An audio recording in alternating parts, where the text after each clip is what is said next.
টুনটুনি, এ টুনটুনি,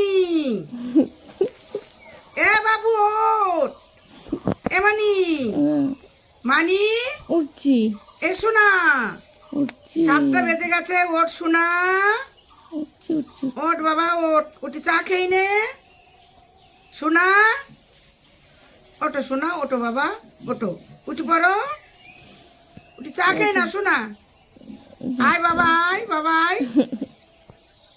hello friends, welcome back to my channel Aparna লাইফস্টাইলে তোমাদেরকে অনেক অনেক স্বাগত। তো আমার চ্যানেলের সকল বন্ধুদেরকে জানাই শুভ সকাল। আর সবাই ভালো থাকো, দিনটা খুব ভালো যাক। আর তোমাদের সাথে আমি একটা কথা বলতে চাই। কি বলো তো, মেয়েদের জীবনটা না বিয়ের পরে সব উলট পালট হয়ে যায়, সব কিছুই যেন চেঞ্জ হয়ে যায়। মানে এই যে আমার মা আমাকে ঘুম থেকে তোলার জন্য ডাকছে এত সুন্দর করে, কিন্তু আমার মা বাবা আমাদেরকে তিন ভাই বোনকে সোনামানি ছাড়া ডাকে না। তো আজকে যদি আমি শ্বশুর বাড়িতে থাকতাম তাহলে হয়তো ডাকার কেউ থাকতো না, কিন্তু মানে আরও উল্টে কথা শুনতে হতো যে লাট সাহেবের বেটি এত বেলা পর্যন্ত ঘুমাচ্ছে, আরও হয়তো অনেক কিছুই বলতো।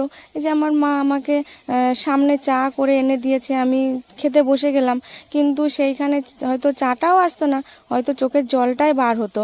মানে শ্বশুর শাশুড়ি মানে নিজেরাই বুঝিয়ে দেয় এটা যে তারা মা বাবা না, তারা শ্বশুর শাশুড়ি। কেন বুঝি না যে পরের মেয়েকে নিয়ে গিয়ে তারা আপন করতে কেন পারে না।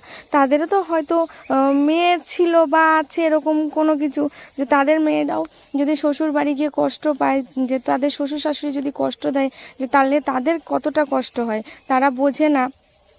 কেন বুঝতে পারি না যে এরকমটা করে, যে শ্বশুর শাশুড়ি নিজের মা বাবা হতে পারে না। এই যে আমার বাবা সবজি কাটছে আর আমার মা হয়তো রান্না করছে, কিন্তু আমি যদি ঘুমিয়েও থাকি আমার মা বাবা কিন্তু আমাকে ডেকে বলে না যে শোনা এটা কর, কি একটু সবজি কেটে যেতে কিছু কর।